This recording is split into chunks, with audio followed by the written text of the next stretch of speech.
Hello everybody.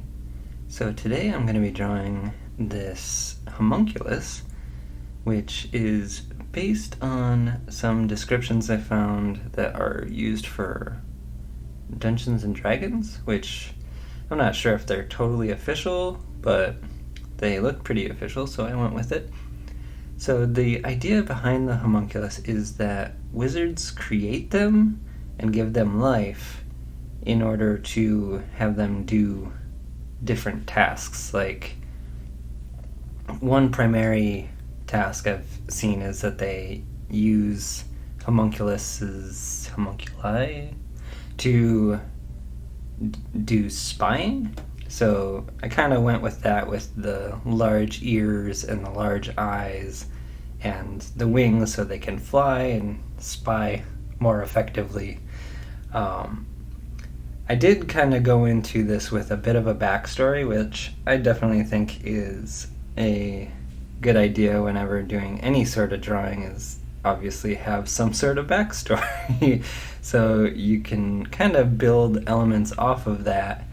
Like with this, I decided that the wizard that created this homunculus didn't have the best artistic skills, so that's why the wings are all chunky, the hands and feet have minimal toes and fingers, and just the general form isn't the most, like, aesthetically sensical, if that makes sense. Like, I think the wings are a little off kilter from each other, though I did go through and try to fix that here because I try to get the anatomy right even when I'm trying to get the anatomy a little wrong, you know.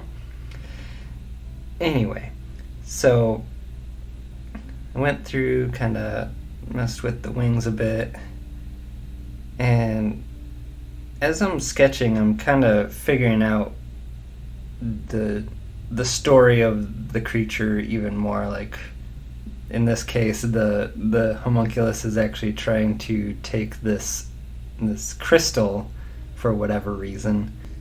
And so I've been going through and adjusting the anatomy a little bit, trying to fine-tune it as I go through the sketch, because I work out the majority of the drawing in the sketch phase. It just makes things way easier for me. I know some people kind of leave their sketch fairly loose and then figure out the details as they're working through the line art and stuff. I have tried working that way, but it just does not work for me. I don't know. It's just one of those things, like, you gotta find out what works for you, and if something doesn't work for you, just find something new, I guess. Another idea that I had about this, the backstory as I was working through the idea, was that the eyes for the homunculus were actually toad eyes that the wizard just had laying around. And I was kind of toying with the idea of later on making a GIF out of it with the eyes kind of moving like the Hypnotoad, you know, from Futurama. I don't know. It was just an idea. I might still do it. I don't know. But, oh yeah, and I don't understand how it's officially supposed to be GIF, not GIF. I'm pretty sure it's short for graphics something something, which, why would you switch from a hard G sound to a soft, like, G or J sound? Makes no sense to me if you... Yeah. Anyway, so here I'm going through and shading. I use a kind of like painterly brush for the shading and then go through and blend it a bit just to kind of smooth out the edges of the lighting and shadows and stuff. I think it creates a nice effect. I've been recently kind of toying around with new brushes since I've mostly exclusively switched over to Clip Studio, and I'm enjoying using Clip Studio. It's just I'm getting used to it still. That's all.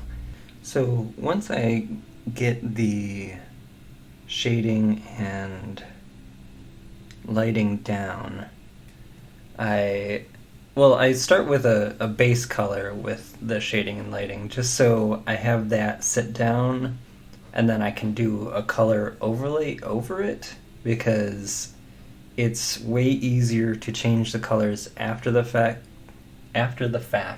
if they're an overlay over it, because then I don't have to go through and change all the shading and all the lighting with the color that I'm changing certain parts to. It saves a whole lot of effort. Anyway, see, here I started doing the coloring, and it's just as an overlay layer above it. I went through and added some more shading too in a slightly different tone, just to add some interest to the shading and everything, just so it's not all like a fairly flat shading. Like, it makes the lighting look at least a bit more interesting. So at this point, the drawing for the most part is done. I'm just kind of refining things and trying not to go too far into it, because one of my biggest issues with drawing is fine-tuning it into oblivion, like just going all in for way too long and wasting time on details that don't really matter. So finally I threw on a texture layer and threw on a little gradient to kind of add a little more interest in it, and that is it. I think in the final I added like a little shadow underneath and like some textury circle thing behind, but that's pretty straightforward. Anyway, so thanks for watching. If you enjoyed this video, please feel free to like and subscribe, and you can follow me on social media. I have the links in there and below. Thanks. Bye.